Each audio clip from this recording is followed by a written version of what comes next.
네, 제가 사실 오늘 어떤 말씀을 나눠야 될까 되게 많이 기도하는 가운데 하나님께서 저에게 주신 감동이 있었습니다. 그래서 제가 최근에 저희 교회 강단에서 함께 나눈 그런 말씀들을 여러분들과도 함께 좀 동일하게 좀 나누고 싶은 마음으로 오늘 본문을 정했습니다. 야고보서 3장 13절부터 4장 10절까지의 말씀을 중심으로 당신은 매력 있는 그리스도입니까?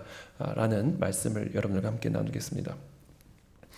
우리가 진정한 그리스도인이라면 우리에게는 어떤 증거들이 나타나야 할까요? 우리가 진정한 그리스도인이라면 반드시 우리에게 있어야 하는 증거들이 있습니다. 그것은 여러 가지가 있겠지만 그 중에 하나는 우리에게 사람들을 좀 끌어당길 수 있는 힘이 있어야 됩니다. 우리는 그와 같은 힘을 영향력이라고 부를 수도 있고요. 좀 더 쉬운 표현으로는 매력이라고 부를 수가 있습니다. 매력이 있는 사람, 그것은 사람을 끄는 힘이 있는 사람을 의미하죠. 저와 여러분들에게 다른 사람들에게 영향력을 줄 수 있는 사람이 되기 위해서는 반드시 매력이 있는 사람이 되어야 합니다. 저는 여기 있는 모든 분들이 다 그렇게 매력 있는 분들이라고 생각합니다. 아멘.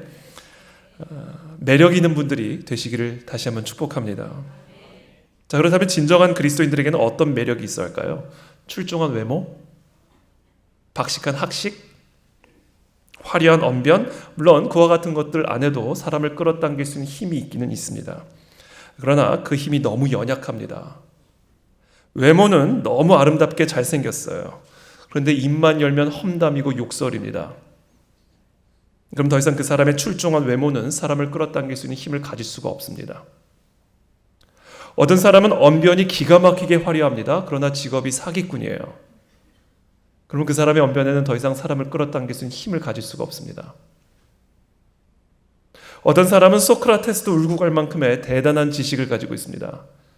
그런데 지혜가 없습니다. 그런 사람의 지식에도 사람을 끌어당길 수 있는 힘을 가질 수가 없습니다.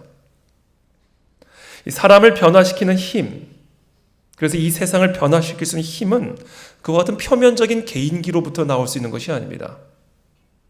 물론 개인기로 어느 정도 사람을 끌어당길 수는 있어요. 그러나 그것이 오래 갈 수가 없습니다. 노래 잘하는 사람은요, 노래 조금 하면 사람 끌어당길 수 있습니다. 그러나 그렇게 오래 가지 못합니다. 외모가 출중한 사람도 어느 정도 사람을 끌어당길 수 있어요. 그러나 오래 가지 못합니다. 그와 같은 표면적인 개인기로는 사람을 끌어당기는 데는 한계가 있습니다. 사람을 끌어당길 수 있는 힘, 그래서 이 세상을 변화시킬 수 있는 힘은 그 사람의 존재로부터 흘러나오는 겁니다. 자, 그렇다면 우리 그리스도인들은 어떤 존재가 되어야 할까요? 마가복음 1장 17절 18절에서 이런 말씀이 기록이 되어 있습니다. 예수께서 이르시되 나를 따라오라 내가 너희로 사람을 낚는 어부가 되게 하리라 하시니 곧 그물을 버려두고 따르니라. 우리 모두는 다 그리스도를 따르는 존재가 되어야 합니다. 우리 모두가 그리스도를 따라가는 존재가 되기만 하면 우리도 사람을 낚을 수 있는 어부가 될 수가 있습니다. 세상을 낚을 수 있는 어부가 될 수가 있습니다. 여러분, 세상을 변화시킨 그리스도와 그의 제자들의 면면을 보십시오. 우리 예수님은 볼품이 없는 목수셨고요. 그의 제자들은 어부요 세리들이었습니다. 정말 아무것도 없고 정말 아무것도 아닌 이들이 세상을 뒤집어 놓을 수 있었던 그 비결이 어디에 있었을까요? 그들의 외모에 있었을까요? 그들의 학식에 있었을까요? 그들의 언변에 있었을까요? 아닙니다. 그리스도를 그저 따르는 그들의 존재로부터 나오는 힘이었습니다. 그러니까 여러분, 저와 여러분들이 어부든 목수든 그것은 아무 상관이 없습니다. 우리가 그리스도를 따라가는 존재만 되면 그러면 우리도 예수님처럼 세상을 낚을 수 있는 어부가 될 수가 있는 것입니다. 자, 성경은 그와 같이 그리스도를 따라가는 존재를 일컬어 제자라고 부릅니다. 여러분, 예수님 당시에는 예수님을 따라다니는 수많은 무리들이 있었습니다. 그러나 예수님은 그들 모두를 다 제자라고 부르지는 않으셨습니다. 오히려 예수님은 그 수많은 무리들을 숨바꼭질 하듯 피해 다니셨어요. 자꾸 따라오면 얘들아 바다 건너가자. 또 몰려들면 집으로 들어가십니다. 또 따라오면 산으로 들어가십니다. 나를 따라오라고 그러실 때는 언제고 따라다니면 막 숨어 다니셨어요. 피해 다니셨습니다. 이게 무슨 말이에요? 한마디로 그만 좀 따라오라는 거예요.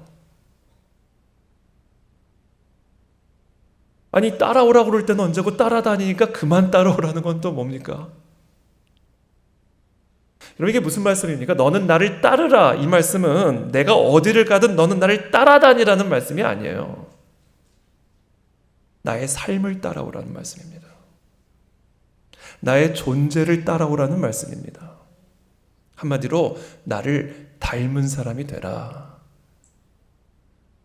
바로 거기서부터 세상을 변화시키고 사람을 낚을 수 있는 힘이 나오는 것이다. 여러분 그리스도인이란 누구입니까? 그리스도인이란 그리스도를 닮은 사람이에요. 저와 여러분들이 진정한 그리스도인이라고 한다면 반드시 그리스도를 닮은 구석이 있어야 합니다. 여러분 내 자녀라면 나를 닮은 구석이 당연히 있어야 되지 않겠습니까?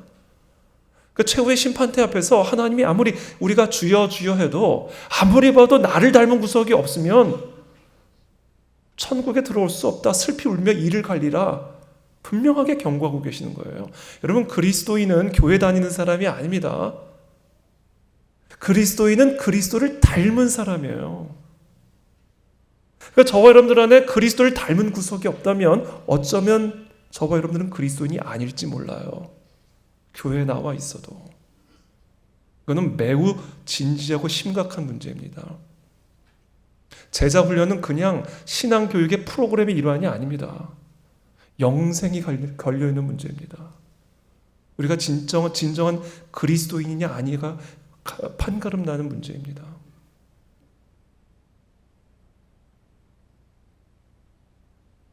그리스도인은 누구입니까? 그리스도인은 그리스도를 닮은 사람입니다.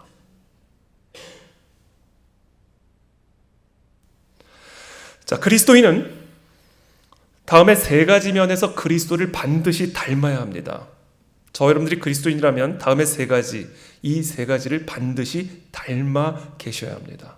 한번 그것을 점검하실 수 있게 되기를 바라고 그 닮음이 날마다 계속해서 성장하고 성숙해 나가는 우리 판교 사랑의 교회 모든 성도님들이 되시기를 예수님의 이름으로 축복합니다. 첫 번째, 그리스도인은 그리스도의 성품을 닮은 사람이어야 합니다. 자, 그리스도의 성품을 닮은 구석이 없다면 어쩌면 그 사람은 그리스도인이 아닐지 모릅니다. 세상을 변화시키는 힘, 사람을 변화시킬 수 있는 힘은 바로 그리스도의 성품에서부터 흘러나오는 것입니다. 그리고 이것이 우리 모든 그리스도인들에게서 반드시 나타나야 하는 그리스도인의 매력입니다. 여러분 그리스도의 제자를 성경에서는 또 다른 말로 그리스도인이라고 부릅니다. 그리스도의 제자와 그리스도인은 동의어입니다. 신약 성경에서 그리스도인이라는 단어는 사실 3번밖에 나오지 않아요. 반면에 제자라는 단어는 269번이나 나옵니다. 자, 그렇다면 이 그리스도인이라고 하는 호칭은 어떻게 생겨난 것인가?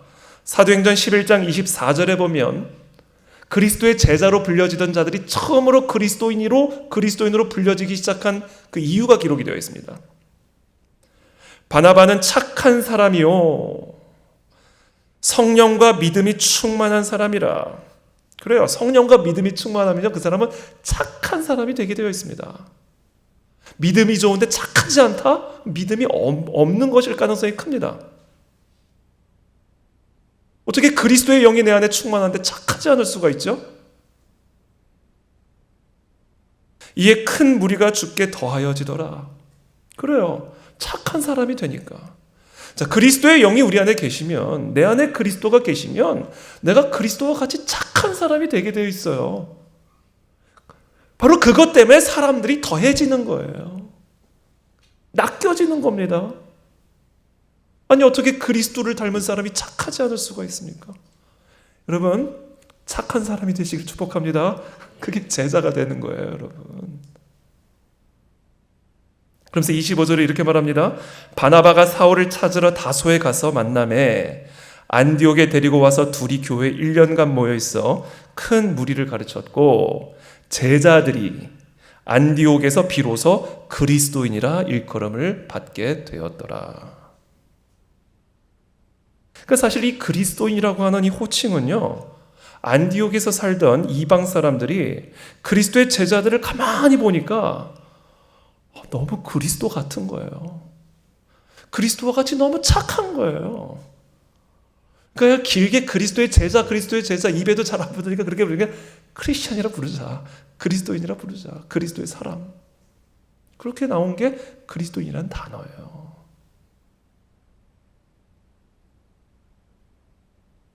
여러분, 이 그리스도인들의 생각 속에 뿌리 박혀 있는 매우 위험한 생각이 하나 있습니다. 우리가 예수님의 제자가 되지 않고도 그리스도인일 수 있다라고 하는 생각입니다. 이건 정말로 무서운 생각입니다. 그리스도의 제자가 되지 않으면 그리스도인일 수가 없는 것이고, 여러분들이 그리스도인이 되었다면 여러분들은 반드시 그리스도의 제자가 되어야만 합니다. 그러므로 우리가 스스로를 그리스도인이라고 주장하면서도 전혀 그리스도의 성품을 닮지도 않았고, 또 그리스도의 성품을 닮아가려는 노력도 전혀 우리 안에서 이루어지지 않고 있다면 그 사람은 어쩌면 그리스도의 제자가 아닐지 모릅니다. 따라서 그리스도인이 아닐 수도 있습니다.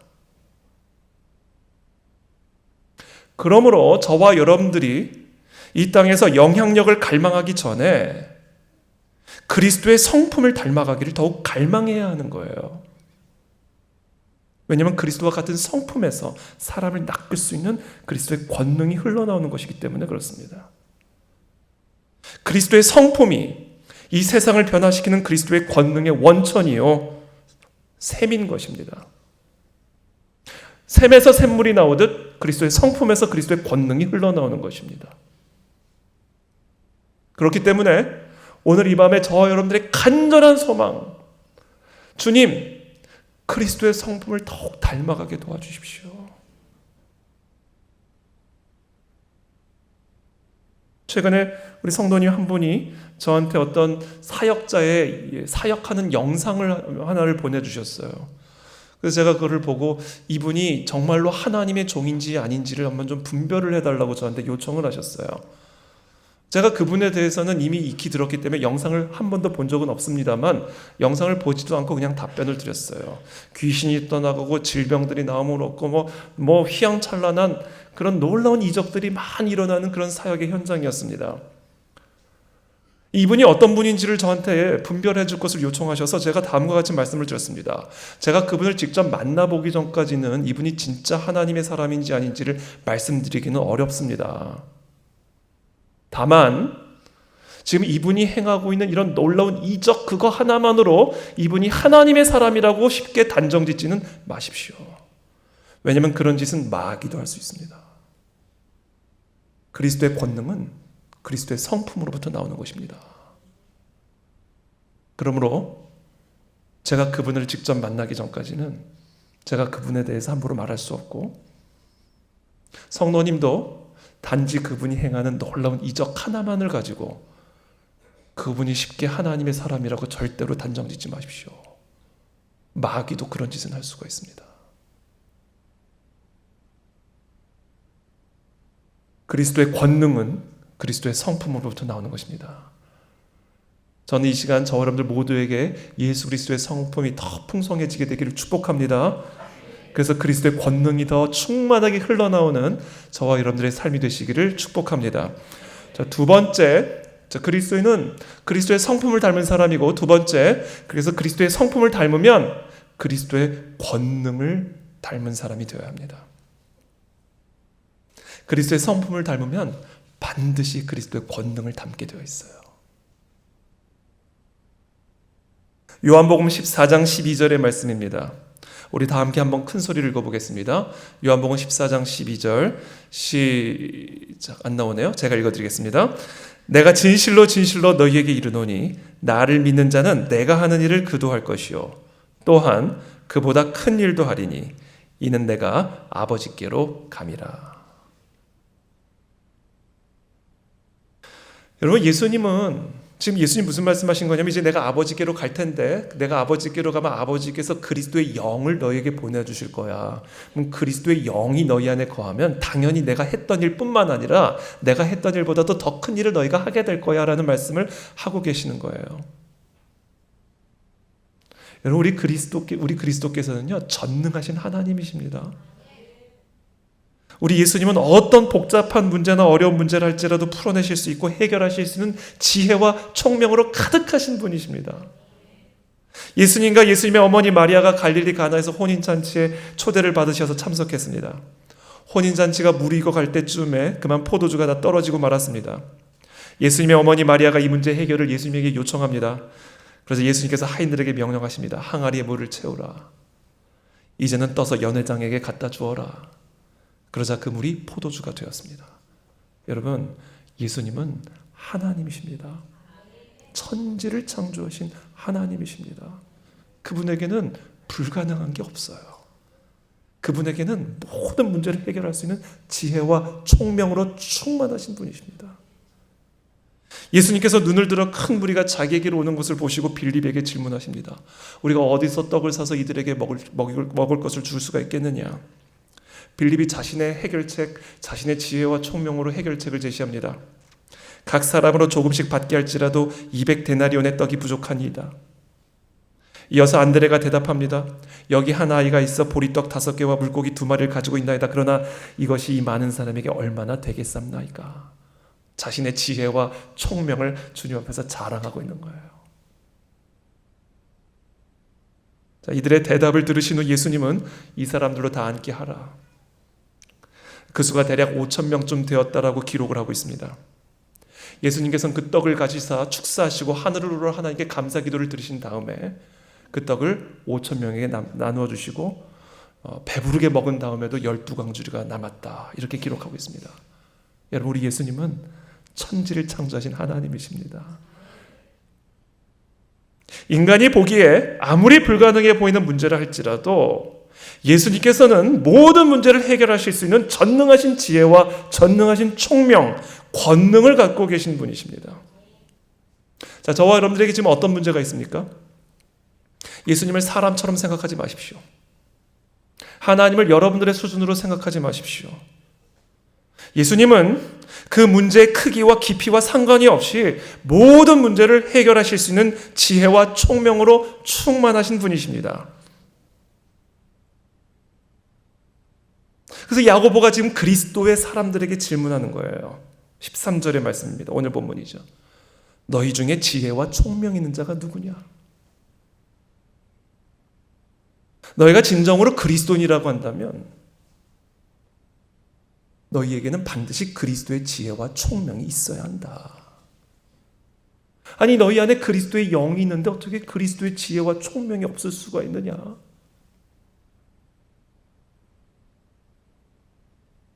이 세상에 어떤 어려운 문제, 불가능해 보이는 문제를 할지라도 저와 여러분들의 삶을 통해서 그리스도의 권능이 나타날 줄을 믿습니다. 왜냐하면 우리 안에는 그리스도의 영이 거하고 계시기 때문에 그래요. 바로 그것이 이 세상 사람들을 그리스도께로 끌어당길 수 있는 매력이요 힘이 되는 거예요. 자, 그렇다면 우리에게 그와 같은 그리스도의 지혜와 총명이 나타날 수 있는 비결이 무엇입니까? 13절 한번 다 같이 한번 읽어볼까요? 야고보서 3장 13절 말씀 시작. 너희 중에 지혜와 총명 있는 자가 누구? 그는 선행으로 말미암아 지혜의 온유함으로. 자, 너희에게 지혜와 총명이 있다면 그것을 무엇으로 보이라고 그래요? 온유함으로 보여라. 온유한 성품에서 그리스도의 지혜와 총명이 나온다. 그 말씀을 하시는 겁니다. 그리스도의 온유함이 그리스도의 권능의 원천이요 셈이다. 그 말씀을 하시는 겁니다. 마태복음 11장 28절에서 30절입니다. 수고하고 무거운 짐진 자들아 다 내게로 오라. 내가 너희를 쉬게 하리라. 나는 마음이 온유하고 겸손하니 나의 멍에를 메고 내게 배우라. 그리하면 너희 마음이 쉼을 얻으리니 이는 내 멍에는 쉽고 내 짐은 가벼움이라 하시니라. 다 내게로 오라는 거예요. 그리고 뭐를 하래요? 온유함을 배워라. 다 나를 따라오라는 거예요. 그게 따라당기라는 말이 아닙니다. 나의 온유함을 따라와라. 나의 온유한 성품을 배우라. 그리하면 네가 어떤 무거운 짐을 지고 있든지 간에 그것을 가볍게 만드는 그리스도의 지혜와 총명과 권능이 흘러나가게 될 것이다. 그리스도의 성품에서 그리스도의 권능이 나오는 것입니다. 질병에 무거운 짐진 자들아, 나의 온유함을 배워라. 그 온유함에서 너의 병을 치유하는 치유의 능력이 흘러나올 것이다. 가난에 무거운 짐진 자들아, 나의 온유함을 배우라. 그 온유함에서 나의 부유함이 흘러나가게 될 것이다. 두려움에 무거운 짐진 자들아, 나의 온유함을 배우라. 나의 이 온유한 성품에서 평강과 소망이 흘러나가게 될 것이다. 그리스도의 성품에서 그리스도의 권능이 흘러나오는 것입니다. 전 여러분들 모두가 예수 그리스도의 온유함을 배우시게 되길 축복합니다. 그게 우리가 그리스도의 지혜와 총명을 경험하고 누릴 수 있는 유일한 비결입니다. 자, 그렇다면 온유함이란 무엇일까요? 자, 온유함이 무엇인지를 알기 위해서는 먼저 온유함이 아닌 게 무엇인지부터 알아야 됩니다. 우리 오늘 본문 14절부터 16절까지 우리 함께 또 읽어보겠습니다. 시작.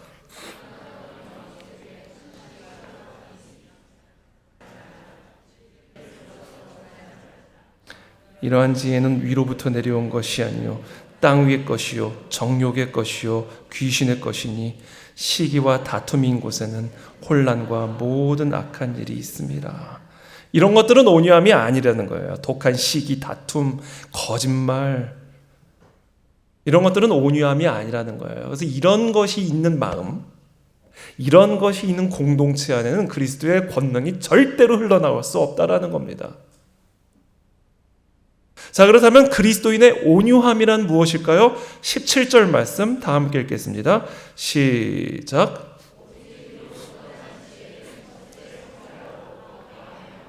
양순하며 긍휼과 선한 열매가 가득하고 편견과 거짓이요.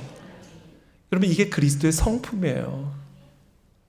이것이 바로 그리스도의 온유함입니다. 그리고 그리스도의 모든 지혜와 총명, 권능은 바로 이와 같은 그리스도의 온유한 성품으로부터 흘러나오는 거예요.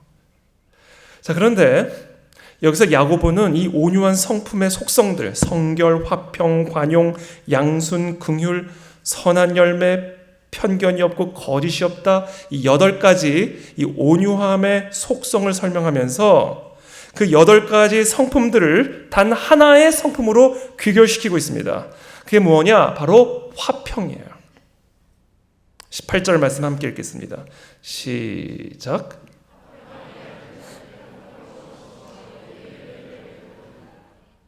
그러니까 지금 야고보는 온유함, 그리스도의 온유함이 무엇인가를 8가지의 속성으로 설명한 다음에 그 8가지 속성을 생각하면 복잡하잖아요. 그러니까 그 8가지 속성 중에 단 하나의 성품으로 귀결시키고 있어요. 그게 뭐다? 화평이라는 거예요. 자, 온유함은 여러분 간단하게 생각하십시오. 화평케 하는 성품이에요. 우리가 어느 상황이든 화평을 추구하고 화평케 하는 자가 될 때, 지금 여기서 말하는 그 8가지, 7가지 나머지 속성들, 성결, 관용, 양순, 이와 같은 속성들이 작동을 하게 됩니다. 자연스럽게 작동을 하게 돼요. 언제? 화평케 하려고 할 때.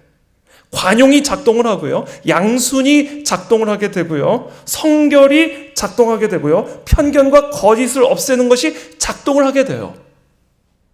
그러니까 우리는요, 어떤 상황에서든 화평케 하는 사람이 되면 우리는 온유한 사람이 되는 거예요. 그래서 마태복음 5장 9절에서 예수님은 말씀하신 겁니다. 화평하게 하는 자는 복이 있나니 그들이 하나님의 아들이라. 그들이 하나님의 딸이라.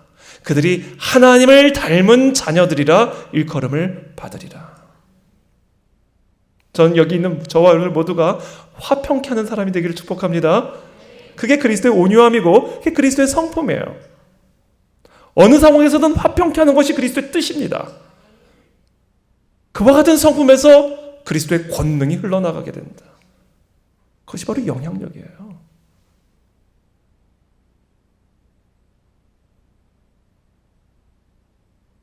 여러분, 그것을 위해서 이 3가지를 노력하십시오. 언제나 화평케 하고 온유한 자가 되기 위해서 이 3가지를 노력하십시오. 첫 번째, 항상 오래 참으십시오. 오래 참으십시오. 그게 온유함이라고 하는 성품을 성장시키는 방법이에요. 온유함은 그냥 저절로 만들어지지 않습니다. 오래 참음으로 온유함이 만들어지는 거예요. 쉽게 화를 내지 않는 거예요.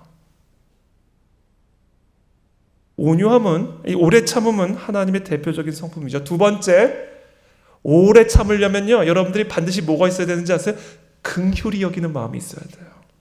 다른 사람을 볼 때요, 긍휼히 여기는 마음을 가지셔야 돼요. 그래야 오래 참을 수가 있습니다. 그게 하나님의 성품이에요. 시편 86편 15절의 말씀입니다. 그러나 주여, 주는 긍휼히 여기시며 은혜를 베푸시며 노하기를 더디하시며 인자와 진실이 풍성하신 하나님이시오니. 오래 참을 수 있는 힘은 다른 사람을 긍휼히 여기는 마음에서 나오는 거예요. 저는 옆에 있는 사람들을 긍휼히 여기는 사람들이 되시길 축복합니다. 불쌍히 여기십시오. 근데 이 불쌍히 여기는 마음은 그냥 나오는 게 아니에요. 세 번째 필요해요. 나야말로 불쌍히 여김을 받아야 하는 존재를 알아야 돼요. 즉 겸손입니다. 겸손한 사람이 다른 사람을 긍휼히 여기는 마음을 가질 수 있고요. 그런 사람이 오래 참을 수가 있어요. 그래서 예수님 말씀하신 거예요. 나의 온유함과 겸손을 배워라. 그렇게 말씀하신 거예요. 시편 103편 13절에서 14절의 말씀입니다. 아버지가 자식을 긍휼히 여김같이 여호와께서는 자기를 경외하는 자를 긍휼히 여기시나니 이는 그가 우리의 체질을 아시며 우리가 단지 먼지뿐임을 기억하심이로다. 하나님 우리의 체질을 아세요. 그래서 우리를 긍휼히 여기시는 거예요. 그래서 우리를 오래 참아주시는 겁니다. 여러분, 저는 저와 여러분들이 여러분 자신의 체질을 더 깊이 깨달아 알게 되기를 바랍니다. 여러분들이야말로 긍휼이 필요한 사람을 더 처절하게 경험하게 되기를 축복합니다. 그때 비로소 그래, 너도 나와 같은 긍휼이 필요한 사람이구나. 그와 같은 겸손이 있어야 긍휼히 여길 수 있는 마음을 갖게 되고요. 그래야 오래 참을 수가 있는 거예요. 가늠하다 붙잡힌 여인을 돌로 쳐 죽이겠다고 수많은 사람들이 돌을 들고 왔습니다. 그때 예수님이 그 여인을 뒤로 물리신 다음에 앞에 서서 그 사람들 향하여 외칩니다. 이 가운데 죄 없는 사람이 먼저 돌로 이 여인을 쳐라. 그게 무슨 말씀이에요? 돌로 치기 전에 먼저 네 자신을 한 번만 돌아봐라.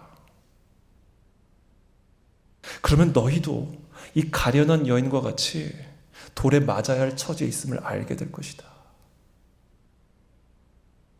이 가련한 여인의 얼굴 속에서 바로 네 얼굴을 보게 될 것이다. 여러분, 이 가련한 여인의 얼굴에서 내 얼굴을 보기 전까지는 우리는 다른 사람에게 긍휼을 베푸는 겸손한 사람이 될 수가 없습니다. 바로 이것이 온유함입니다. 이 세상을 낚을 수 있는 그리스도인의 영향력은 바로 이와 같은 온유한 성품에서부터만 흘러나올 수가 있는 것입니다. 전 저와 여러분들 모두가 이렇게 더 온유한 사람이 되기를 바랍니다. 전 이 세상에서 제일 멋있는 사람, 온유한 사람인 것 같아요. 전 성경전체에서 예수님이 다 멋있지만 이 가늠한 여인에게 행하신 이 장면보다 예수님이 더 멋있는 장면은 없는 것 같습니다. 왜냐하면 이것이야말로 다 우리 모두를 위해서 행하신 일이거든요.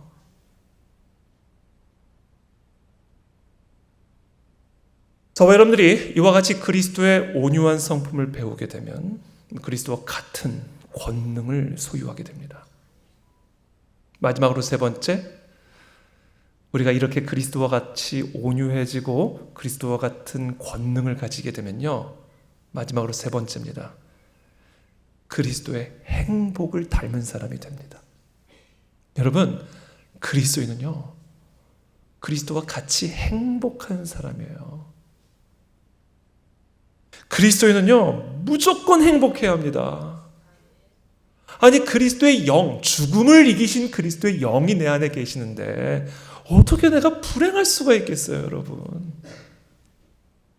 여러분 행복하십니까? 여러분들의 얼굴을 가만히 보니까 다 행복하신 것 같아요. 여러분 그 사람이 행복한지 안 행복한지는요, 그 사람이 입고 있는 옷을 보고 알 수 있는 게 아니에요. 그 사람이 타고 다니는 차를 보고 그 사람이 행복한지 아닌지를 알 수 있는 게 아닙니다. 그 사람이 살고 있는 집을 봐서도 알 수가 없어요. 그 사람의 얼굴을 봐야 돼요. 얼굴은 속일 수가 없습니다. 아무리 메이크업을 해도 행복한 얼굴과 그렇지 않은 얼굴은 숨길 수가 없습니다. 여러분 교회는요, 행복한 공동체가 돼야 돼요. 이 교회에 처음 나온 분들이 저와 여러분들의 행복한 모습을 보고 충격을 받게 해야 돼요. 아니 도대체 이 사람들은 도대체 뭐 때문에 이렇게 행복할까? 세상 사람들이 끊임없이 우리에게 와서 묻게 해야 돼요. 당신의 이 행복의 원천은 도대체 무엇입니까? 너무 궁금하고 너무 부럽습니다. 여러분 그런 존재가 되어야 됩니다. 왜냐하면 우리 예수님은요, 행복으로 충만했던 분이세요.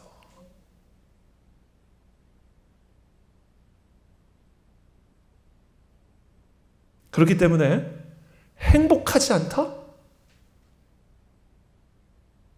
행복하지 않은 그리스도는요, 지금 대단히 심각한 오류에 빠져 있는 거예요. 행복하지 않은 교회는 지금 대단히 심각한 병에 걸려 있는 겁니다. 저와 여러분들이 진정한 그리스도인이라고 한다면 절대로 일어날 수 없는 일이 일어난 거예요. 자, 그렇다면 그리스도인이 어떻게 행복하지 않고 불행할 수가 있단 말인가?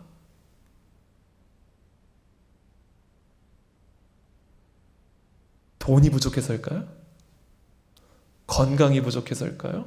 물론 그것도 우리가 행복한 삶의 중요한 요소가 될 수는 있습니다만, 여러분 주변에 돈 많은 분들 보세요. 다 행복한가?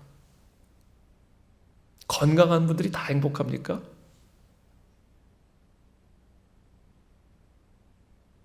아니에요. 그리스도인이 어떻게 행복하지 않을 수 있는가? 그것은요, 그리스도의 성품이 부족하면 행복하지 않게 됩니다. 여러분들이 그리스도의 성품을 닮아보세요. 지금 여러분들이 염려하고 있는 그 문제를 염려하고 있을지 생각해 보세요.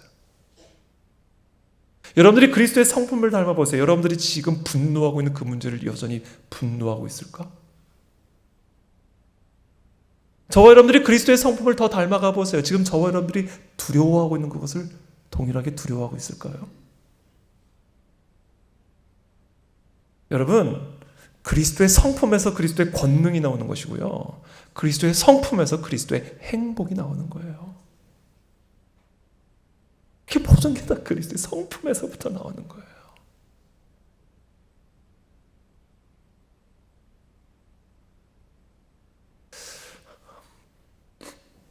여러분, 그리스도인들로 하여금 그리스도의 성품을 닮아가지 못하게 만들어서 결국 우리를 무능하게 만들고 우리의 삶을 불행하게 만드는 이 삶의 암덩어리가 있습니다. 그게 뭔지 아세요? 바로 정욕입니다. 이 정욕이 저와 여러분들로 하여금 그리스도의 성품을 닮아가지 못하게 만들어서 그리스도와 같은 권능도 못 갖게 만들고 그리스도와 같은 행복도 누리지 못하게 만드는 영혼의 암덩어리입니다. 정욕들은 떠나가게 될지어다. 이 정욕은 암덩어리예요. 우리 오늘 야고보서 4장 1절 말씀 다 함께 한번 읽어보겠습니다. 시작.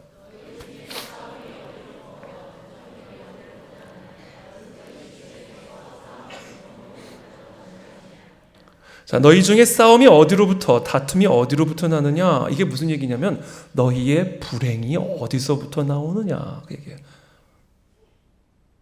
싸우고 다투는 곳에는 불행이 있죠. 도대체 너희가 왜 불행한지 아느냐? 그 얘기를 하시는 거예요. 그것은 바로 너희의 정욕 때문이다. 그 얘기를 하시는 겁니다. 저와 여러분들의 마음에 정욕이 지배할 때 나타나는 증상이 있습니다. 지금 저와 여러분들 한번 점검해 보세요. 지금 저와 여러분들의 마음이 이 정욕이라고 하는 암덩어리의 지배를 받고 있는지 아닌지를 잘 점검해 보십시오. 이거는 정말로 심각한 문제입니다. 저와 여러분들의 마음이 정욕의 지배를 받게 되면요, 반드시 불만족이 일어납니다. 입만 열면 불만, 불평이죠. 이 정욕의 지배를 받고 있을 때 반드시 나타나는 증상이에요. 왜냐하면 정욕은 우리로 하여금 만족을 모르게 만드는 질병이기 때문에 그래요. 그래서 2절에 이렇게 말합니다. 함께 읽겠습니다. 시작.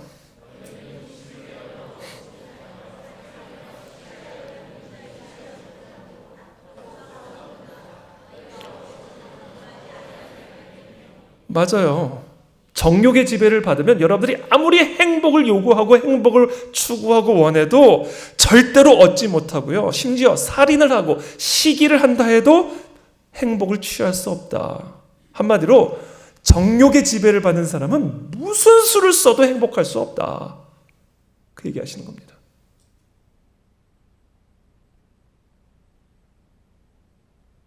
왜냐하면 이 정욕이라고 하는 것 자체가 불만족을 만들어내는 질병이기 때문에 그래요. 자, 불만족이 올라온다? 그러면 그 다음 현상이 있습니다. 그게 뭔지 아세요? 불만족이 있으면요, 우리 안에 반드시 짜증이 나옵니다. 이 짜증이라고 하는 감정은요, 다양한 부정적인 감정들의 복합체입니다. 분노, 미움, 불평, 시기, 질투, 염려, 두려움, 절망과 같은 다양한 부정적인 감정들이 짜증으로 나타나게 됐어요. 그래서 짜증나. 그럼 이거 다 표현하는 거예요. 지금 내 안에 분노, 미움, 시기, 질투. 그걸 그냥 한 단어로 짜증나 그러는 거예요. 짜증이 올라오면요, 반드시 싸움과 다툼이 일어나고요, 짜증나는 사람들의 공동체는 항상 혼란과 악한 일들이 일어나게 되어 있습니다. 그게 다 이유가 뭐예요? 우리의 마음의 정욕 때문이에요. 전 저와 여러분들의 가정에 이 정욕이 떠나가게 되길 축복합니다. 불만이 떠나갈지어다.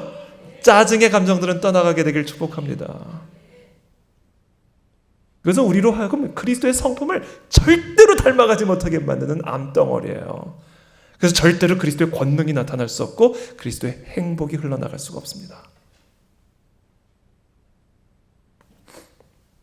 정욕은 또한 우리가 아무리 기도해도 절대로 응답받지 못하게 만드는 암덩어리입니다. 3절 말씀 함께 읽겠습니다. 시작.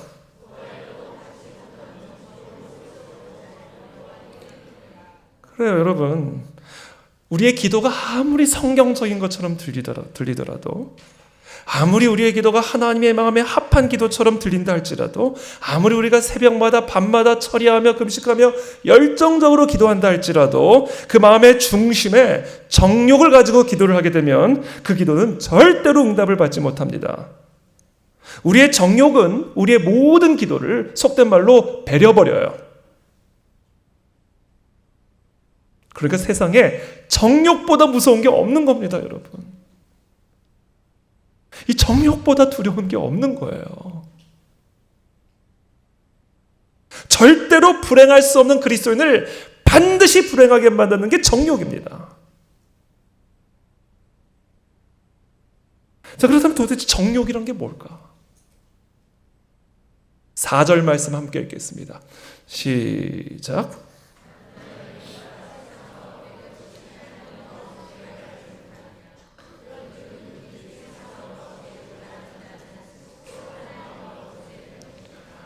자, 지금 야고보가 말하고 있는 간음한 여인들은 누구를 의미합니까? 세상과 벗된 사람이에요. 그렇죠? 그게 지금 야고보의 말씀입니다. 즉, 세상을 사랑하는 사람이에요. 이 세상을 사랑하는 마음이 정욕이에요. 자, 그렇다면 세상은 어떤 곳입니까?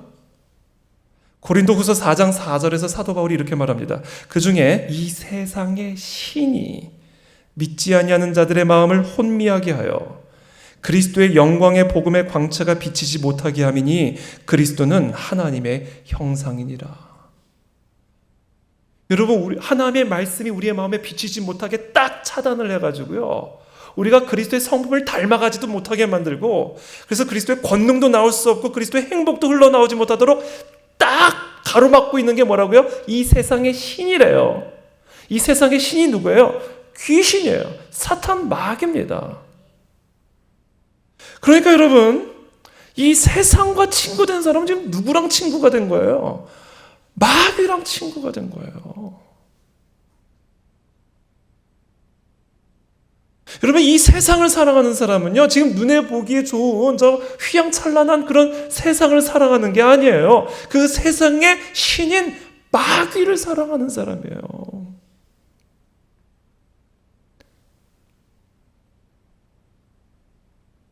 그러니까 이 세상을 사랑하는 사람은 하나님을 사랑하는 그리스도인이 아니라 마귀를 사랑하는, 마귀와 간음하는 사람이에요. 여러분, 마귀와의 간음, 이게 지금 야고보가 내리는 정욕의 정의입니다. 마귀와의 간음이에요. 그게 정욕이에요.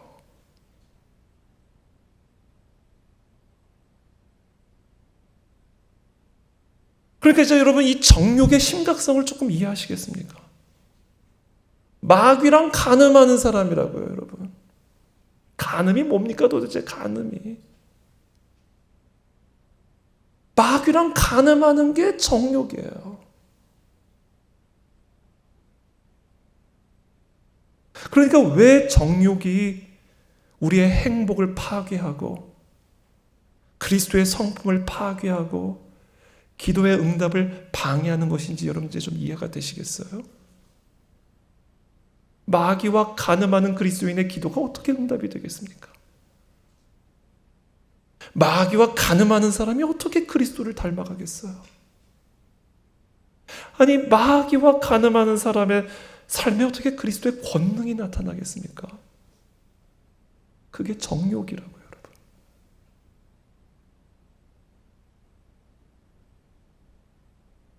그렇다면 우리 그리스도인들이 어떻게 마귀와의 간음?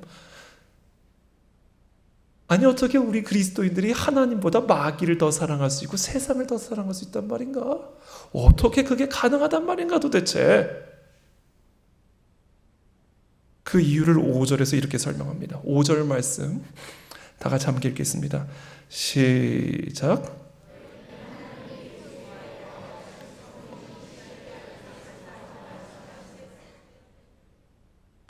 첫 번째, 우리 그리스도인들이 스스로를 그리스도인이라고 말하면서도 하나님이 우리 속에 거하신다는 이 하나님의 말씀을 헛된 줄로 생각하고 있는 거예요.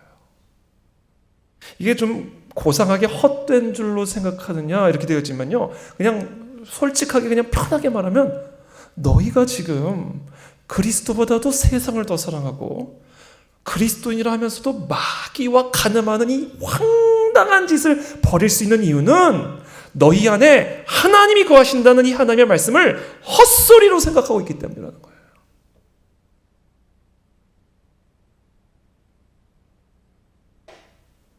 고린도전서 3장 16절에서 17절입니다.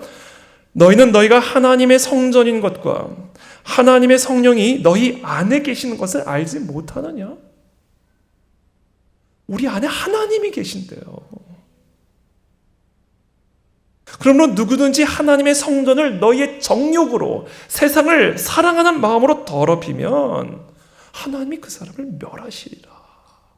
이 말씀을 헛된 줄로 알고 있다는 거예요. 우습게 생각한다는 얘기입니다. 이 말씀을 무겁게 생각하는 사람이 어떻게 하나님보다 세상을 더 사랑할 것이며 어떻게 마귀와 간음을 할 수가 있겠어요?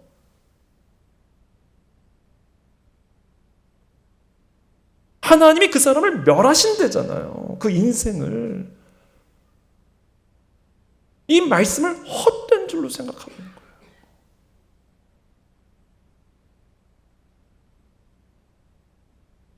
두 번째, 또 우리가 무엇을 헛된 줄로 생각하느냐? 내 마음속에 하나님이 계실 뿐만 아니라 나를 시기하기까지 사랑하신다는 말씀을 헛된 말씀으로 생각한다는 거예요.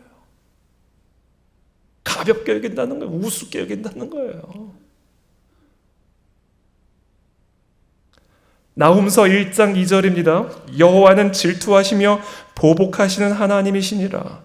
여호와는 보복하시며 진노하시되 자기를 거스르는 자에게 여호와는 보복하시며 자기를 대적하는 자에게 진노를 품으시며. 여러분, 사랑은요 시기예요.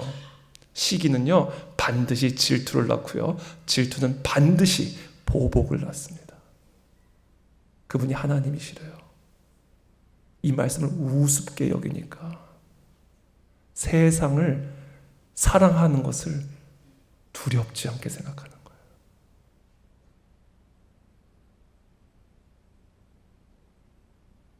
보복에 대한 두려움이 없으니까 입으로는 주여 주여 하면서 마음으로는 마귀와 간음하는 겁니다.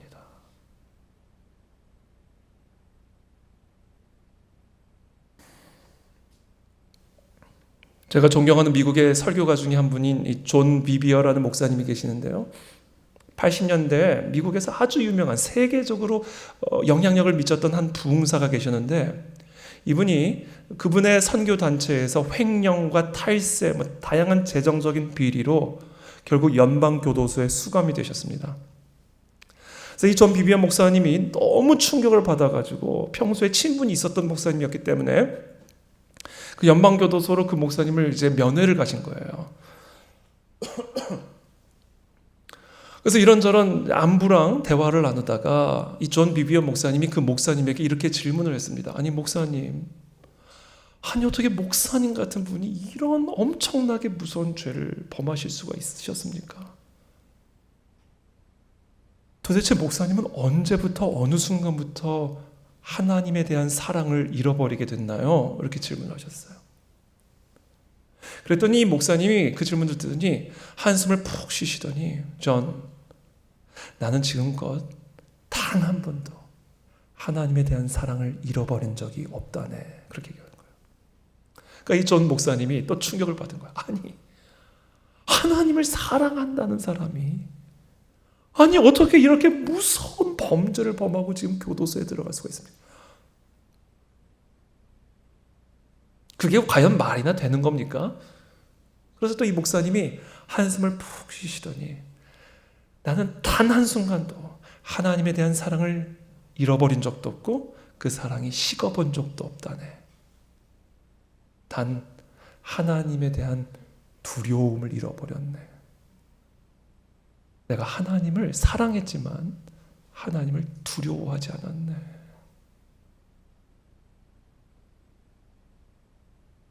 여러분, 우리 하나님은 보복하시는 하나님이세요. 여러분, 주여 주여 하나님을 사랑한다고 고백하지만 여러분 마음에 진짜 그 중심에 하나님을 두려워하는 마음이 있습니까? 이 두려워하는 마음이 있다면 우리는 마귀와 간음할 수 없을 겁니다. 보복하시는 하나님에 대한 두려움을 우리 이 밤에 우리 모두가 다 회복하게 되기를 예수님의 이름으로 축복합니다. 그래서 6절에 야고보가 이렇게 말합니다. 함께 읽겠습니다. 시작. 네.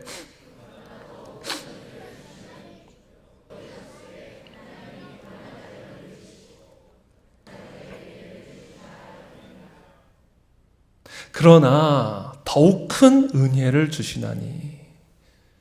이 말씀이 무슨 의미일까요? 그러나 걱정하지 마라, 그 얘기하시는 거예요. 우리 가운데 세상을 사랑하지 않을 사람이 도대체 누가 있겠느냐? 우리 가운데 정욕이 없는 사람이 도대체 누가 있겠느냐? 걱정하지 마라. 여러분, 우리가 세상 속에서 살면서 어떻게 세상을 사랑하지 않을 수가 있겠습니까?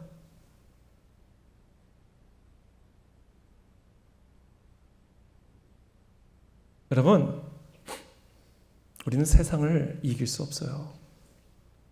우리 안에 있는 정욕을 이길 수 없습니다.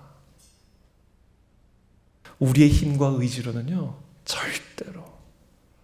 정욕을 끊어낼 수가 없습니다.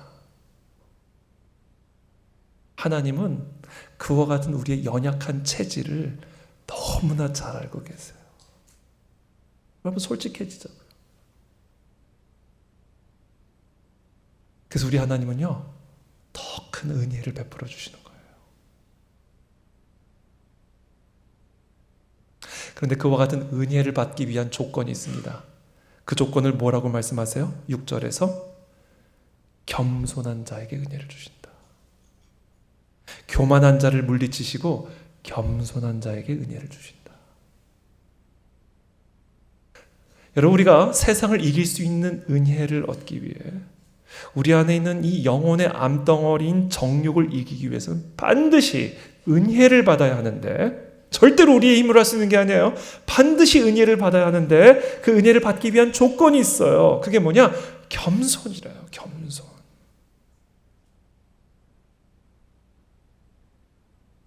이 겸손이 의미하는 바가 무엇일까요? 나의 힘과 의지로는 절대로 정욕을 이길 수 없음을 인정하고 때를 따라 돕는 은혜를 얻기 위해 그 은혜의 보좌 앞으로 담대히 나아가는 것, 이게 겸손이에요. 정욕이 우리를 공격해 올 때 절대로 정욕을 대항하여 싸우려고 하지 마십시오. 정욕을 이기려고 절대로 하지 마십시오. 정욕을 이기려고 정욕에게 덤벼드는 순간 그대로 업어치기를 당합니다. 우리는요, 정욕을 이길 수 있는 존재가 아니에요. 우리의 정욕은 우리보다 항상 강합니다. 그래서 나를 괴롭히는 이 정욕의 문제는 내가 죽어야 해결이 돼요. 내가 죽어야 내 정욕도 죽는 거지. 내가 살아있는 한 나의 정욕은 항상 살아서 나를 이길 거예요.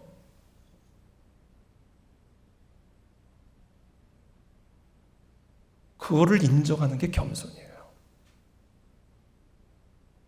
우리는 우리의 정욕 앞에서 항상 겸손해야 합니다. 우리의 정욕 앞에서 절대로 큰 소리를 치면 안 됩니다. 우리의 정욕 앞에서 지나치게 자신만만해서도 절대로 안 됩니다. 우리는 우리의 정욕 앞에서 항상 겸손히 고개를 숙여야 합니다. 그리고는 하나님의 은혜를 구해야 합니다. 그렇다면 그 은혜를 구할 수 있는 구체적인 방법이 무엇일까요? 우리의 육신의 정욕을 이길 수 있는 하나님의 은혜를 얻기 위해서 야고보는 우리에게 다음과 같이 하라, 이렇게 명령합니다. 7절 말씀 함께 읽겠습니다. 시작.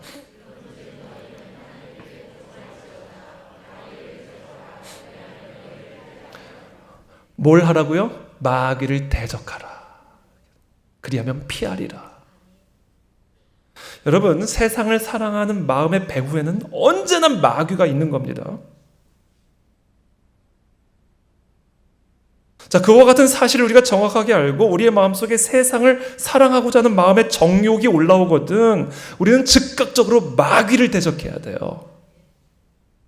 그렇다면 우리가 구체적으로 어떻게 마귀를 대적할 수 있는가? 제가 마귀를 대적할 수 있는 아주 효과적인 방법을 오늘 야고보가 설명하고 있는 걸 제가 가르쳐 드릴게요. 물론 마귀야 떠나갈지어다 그것도 효과가 있긴 있습니다만, 그러나 우리가 그러려면 24시간 365일 계속 마귀야 떠나갈지어다 밥 먹을 때도 떠나갈지어다 그래야만 할 거예요. 그럼 마귀는 잠깐 귀 딱 막고 우리가 잠시 멈추는 동안 다시 마귀의 정욕이 확 올라올 겁니다. 그거는 매우 비효율적인 방법이에요. 그것도 중요한 방법이긴 합니다만, 마귀야 떠나갈지어다 이렇게 선포로만 마귀를 대적하려고 하면요, 우리는 계속 선포해야 돼요. 우리는 그럴 수 없죠. 에너지 소모적이고 비효율적이에요. 오늘 야고보가 우리에게 가르쳐주고 있는 마귀를 대적할 수 있는 방법, 하나님을 가까이 하는 겁니다. 8절의 말씀 다 함께 읽겠습니다. 시작.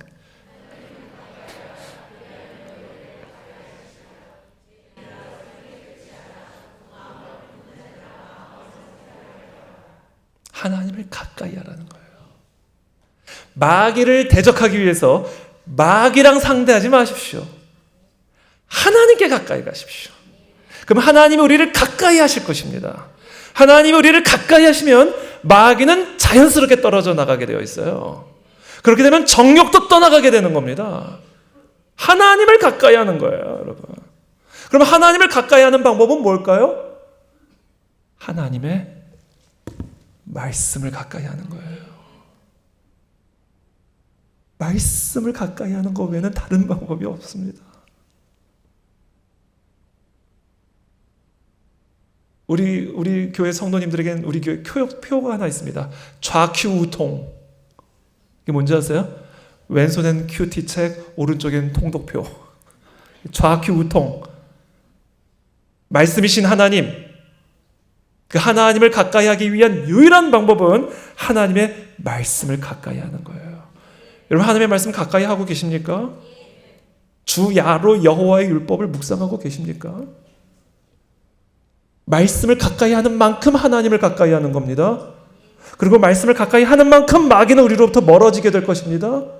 마귀가 우리로 멀어지는 만큼 우리는 세상을 이길 수 있는 그리스도의 권능을 갖게 될 것입니다. 그때 우리는 날마다 그리스도의 성품을 닮아가게 될 것이고, 그리스도의 권능이 흘러나오게 될 것이고, 우리의 삶은 그리스도의 행복으로 더더욱 충만해지게 될 거예요. 그게 우리 모두에게 있어야 할 매력이에요, 여러분.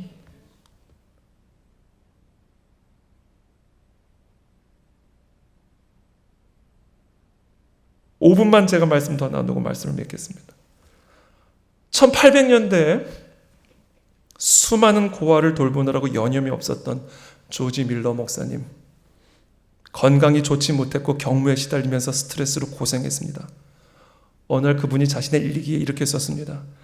오늘 아침에 사랑하는 아내에게 짜증을 내서 주님을 크게 욕되게 했다. 그래서 나는 주님 앞에 무릎을 꿇고 내게 이런 아내를 주신 하나님을 찬양했다. 그러면서 자신의 일기에 계속해서 이렇게 기록합니다. 이전 어느 때보다 분명히 깨닫는다. 내가 날마다 첫째이자 주로 힘써야 할 큰 일은 내 영혼을 주 안에서 행복하게 하는 것이다. 1차로 관심을 둬야 할 것은 내가 얼마나 주님을 섬기고 있고 내가 얼마나 고아원을 위해서 대단한 일을 하느냐가 아니라 어떻게 내 속사람이 양분을 얻어 영혼이 행복한 상태에 드느냐는 것이다. 그래서 내가 해야 할 가장 중요한 일은 하나님의 말씀을 읽고 묵상하는 데 전념하는 것임을 깨닫는다. 어떻게 하면 우리의 영혼이 이 안정된 행복에 이를 수 있을까? 이 행복을 얻으려면 성경을 공부해야 한다. 행복하고 싶으십니까? 하나님의 말씀을 가까이 하십시오. 제가 그 팁을 하나 가르쳐 드릴게요. 여러분들이 하나님의 말씀을 가까이 할 수 있는 비결 하나 가르쳐 드릴게요.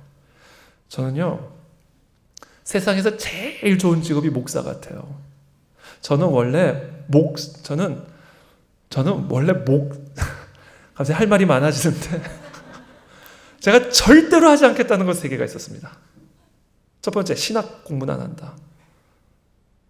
난 절대로 신학 공부는 안 한다고 그랬어요. 근데 어느 날 신학교 입학하고 있더라고요.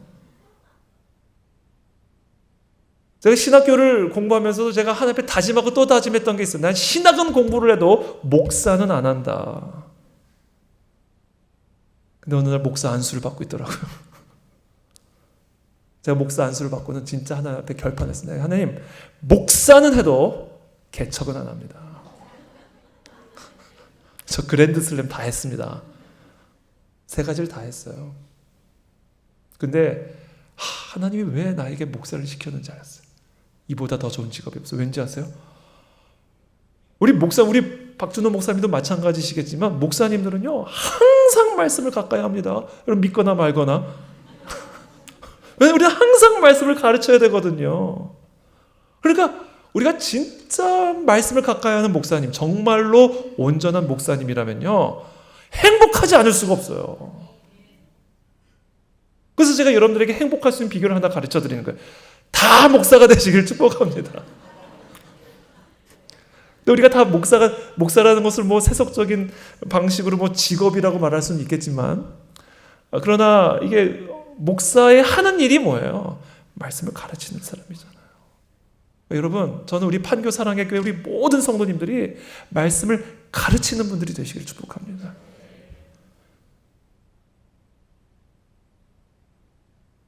여러분, 어떤 분야에 우리가 10년만 일을 해도요, 그 분야의 전문가가 됩니다. 근데 과연 우리 가운데 말씀을 가르칠 수 있는 분들이 얼마나 되는가?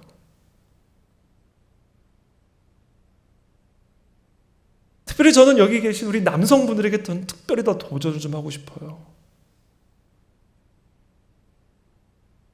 왜 세상 일보다 말씀 공부가 왜 항상 세컨더리가 돼야 되죠? 왜 교회가 우리의 삶의 중심에 있지 않고 나는 세상에서 이런 사업도 해야 되고 세상에서 이런 일도 해야 되고, 여러분 그게 그렇게 자랑스러우세요? 낚시, 골프, 주식, 부동산 그런 얘기를 하면 전문가지만 과연 여기서 신앙생활을 10년 이상 하신 분들 가운데 말씀을 가르쳐 줄 수 있는 분들이 과연 몇 분이나 계실까? 물론 판교 사랑의 교회는 다를 거라고 저는 믿습니다. 그러나 만약에 그렇지 않은 분들이 있다면 전 도전하고 싶어요. 어떻게 그리스도의 제자가 말씀을 못 가르칠 수 있죠? 어떻게 그리스도의 제자가 말씀을 모를 수가 있죠? 그러니까 소금이 짠맛을 잃어버려서 아무런 영향력을 발휘하지 못하는 그런 난국에 지금 오늘날의 한국교회가 처한 거 아닙니까? 제가 마지막으로 이 두 분의 이야기만 제가 마치고 이야기 말씀을 마치겠습니다. 켈빈 밀러라고 하는 신학자 이렇게 말했습니다. 이토록 많은 제자가 이토록 공부를 도외시한 적은 일찍이 없었다. 그리스도의 제자라는데 그리스도의 말씀을 공부를 안 해요. 수많은 불행한 그리스도인이 우리 시대를 병들게 하고 있다. 공부를 게을리하는 한심한 습관 때문에 그들은 승리는 맛보지 못하고 좌절만 경험하고 있다. 17세기 영국의 청교도 설교가였던 토머스 브룩스는 이렇게 말합니다. 친구여, 이제부터 진지하게 성경을 읽는다면 그 속에서 당신은 헤아릴 수 없이 많은 행복, 측량할 수 없이 큰 행복을 얻을 것이다. 자, 그런데도 성경을 성실하게 자주 읽을 마음이 들지 않는다면 나는 무슨 수로 그게 가능할지 모르겠다. 여러분, 삶의 중심에 있는 것이 무엇이든 그거 다 뜯어내시고 그 중심에 말씀을 넣으시길 축복합니다. 그래야 우리가 진정한 그리스도의 제자가 될 수 있습니다. 그래서 오늘 야고보는 9절 10절에 이렇게 마무리 짓습니다. 함께 읽겠습니다. 시작.